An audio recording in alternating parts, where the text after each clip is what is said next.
We've had a very unusual pet living with us for a couple of weeks now, and you'll indeed see how it's actually doing and why it's truly so special, believe it or not. It all started with building a nice little house for our new friend. We've glued different aquariums before, but this time we had to make not just a glass box, but a well-ventilated, comfortable, and beautiful terrarium. Once the bottom and 3 walls were glued, we tackled the challenging part. After cutting the wooden pieces, we glued a block to a slat with super glue and drilled holes for airflow. We then glued a finishing corner under the slat so the glass could slide into the groove. A few more pieces for strength, and we had a somewhat confusing holy thing.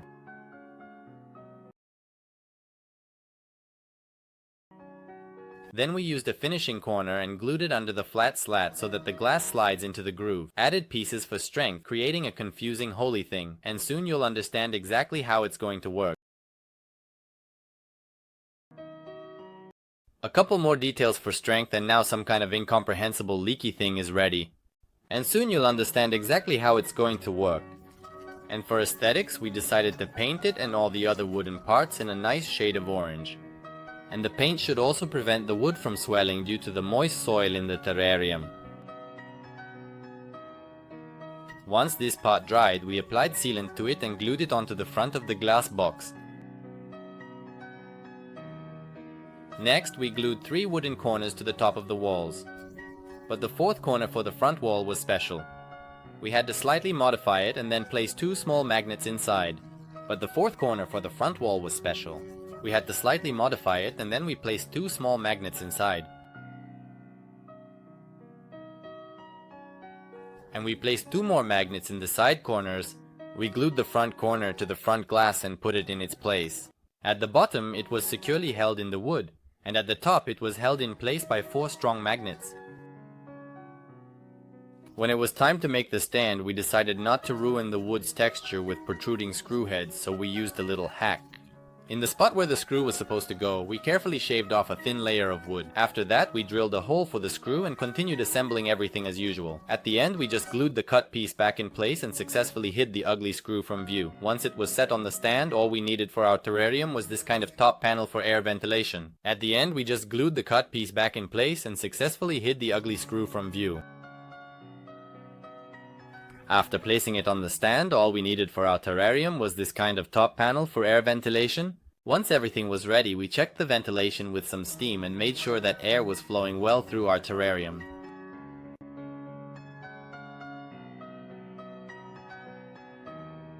The natural habitat of our pet is a humid tropical forest, so we chose coconut substrate as the soil. It should be soaked in warm water and waited for it to swell up. And you know, it increases in size quite a lot.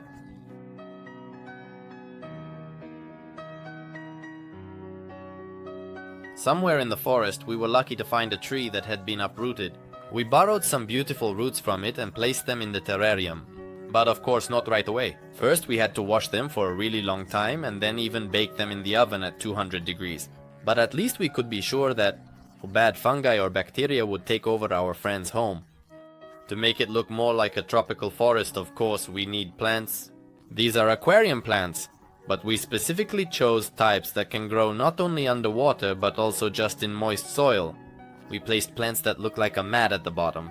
We hope that it will grow steadily and eventually cover the ground completely. And beautiful moss was placed on the driftwood. Inside the terrarium we created high humidity and we were very pleased, incredibly delighted and incredibly satisfied with how beautiful and stunning everything turned out. We were extremely pleased with the results. It seems that everything is now ready for the introduction of this creature.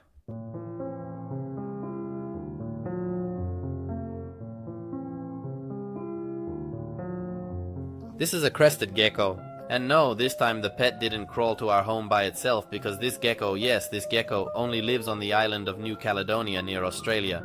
This female was confidently crawling on our hands and even jumping.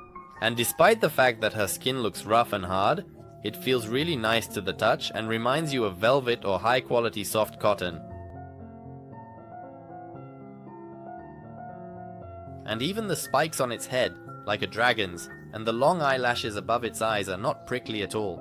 Those who know what a gecko is understand that its main feature is something completely different, and soon we will show it to you. But first we decided to settle our pet in the terrarium and try to feed her. In general, she prefers to drink water droplets from the walls of the terrarium, but just in case, we filled half a coconut with water and placed it next to her. Even though this is a crested gecko, like most lizards, it feeds on insects. We had to buy 500 Turkmen cockroaches so they could breed faster than they would be eaten. First, we decided to let the gecko hunt and just added a cockroach to the terrarium. She definitely saw it and was paying attention to it. But not like that. Whenever we brought the cockroach to her with tweezers, she didn't want to eat it.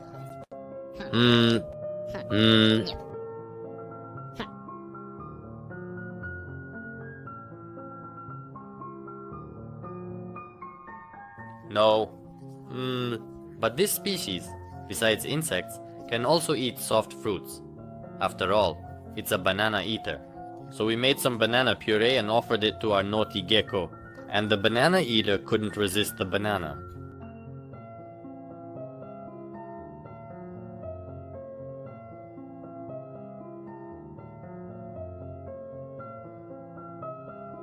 You've probably noticed that in some shots our banana eater is a different color.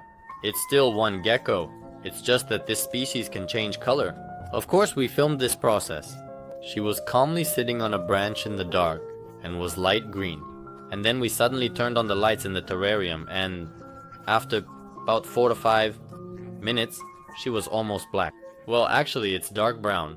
There are several reasons for color change: temperature, humidity, lighting, or even mood. Our gecko is always green at night and in the morning when it's sleeping, and it darkens when it becomes active. But that's not even the coolest thing she can do. Do you remember this shot? Here she is climbing straight up a t-shirt, and over here, she's actually on a stretched green screen on the wall. Pretty good, although she's quite small and light.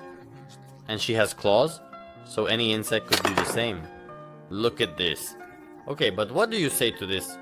She's crawling on the glass, leaving no traces. Her little feet are completely dry, meaning she doesn't have any sticky secretions that would help her grip. Here she is climbing up some dry, smooth paper, and over here, she's on a smooth cardboard box. Before revealing the secret of our gecko, I'll share another truth. Actually, she wasn't that great at climbing on different surfaces.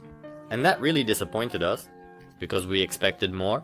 Of course we understood that this isn't the type of gecko that can run on the ceiling, but we thought she could at least sit on vertical glass, and she couldn't. But we thought she could at least sit on vertical glass, and she couldn't, until one moment. One night I woke up and decided to check on how the gecko was doing. I don't know how she felt, but she definitely shed her old skin. We found out that this should happen about once a month, but it's such a quick process that we were really lucky to catch it. A maximum of a couple of hours ago, she looked just like usual, and now she can already shed her old skin like it's just clothing. Just a couple of hours ago she looked completely normal, and now she can already shed her old skin like it's just clothing. I carefully helped her and unzipped the fastener on her back. I'm sure that by doing this I sped up the molting process by a few minutes.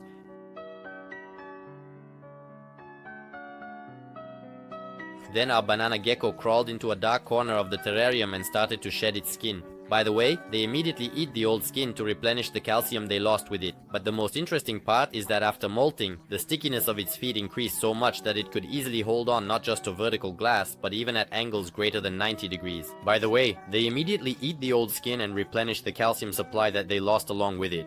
But the most interesting thing is that after molting, the stickiness of her feet increased so much that she could easily hold on not just to vertical glass, but even when the angle was greater than 90 degrees. Paper was the worst material for her feet, but now she could even sit almost vertically on it. But how does it work? In the usual sense, if you have dry feet without claws and pads, you don't have the right to hold on to different surfaces. Actually, there's one very interesting way. With a slight zoom, her feet look like this, and we can clearly see that each toe has folds of skin that resemble tire treads. But if we zoom in even more, we'll see that the folds aren't made of skin, but of millions of tiny hairs, each of which has about 1,000 even smaller tips at the ends. They fit so tightly to the surface that there's not even the tiniest air bubble between them and the hairs. Because of this, the molecules at the tips of the hairs start to attract to the molecules of the surface. It's like they become one with it. By the way, she can't just lift her foot up like that. In order to effectively detach from surfaces, geckos have to slowly and carefully turn their toes back to break the bonds with the surface. This process is essential for their movement. The gecko even has these nano hooks on its tail, and sometimes it uses it to carefully descend from branches. It's worth mentioning that scientists have been able to replicate this natural technology for a long time now. Here's a video of a small piece of this material being able to hold up a heavy SUV.